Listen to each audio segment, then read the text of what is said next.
Welcome back to Primetime News, and a very special welcome also to our viewers on TVJ International in the Cayman Islands as well as on onespotmedia.com.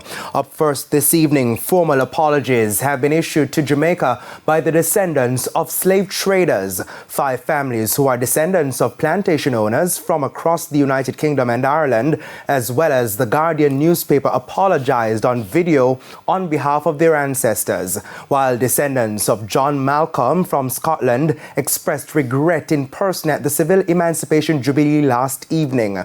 Their family owned the Argyle estate in St. Thomas at the time of the war in 1824, which resulted in 12 enslaved Africans being executed for their role in the fight for freedom. Enslavement of your ancestors and the injustice of financial compensation paid by the British government to the enslavers. The enduring and damaging legacy of this injustice continues to the present day.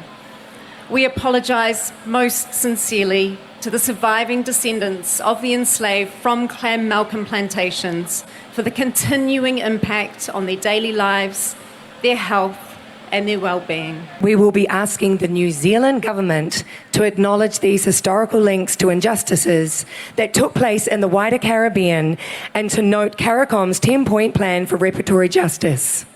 We plan to encourage the New Zealand government to reopen its Physical High Commission in the Caribbean to strengthen intergovernmental ties.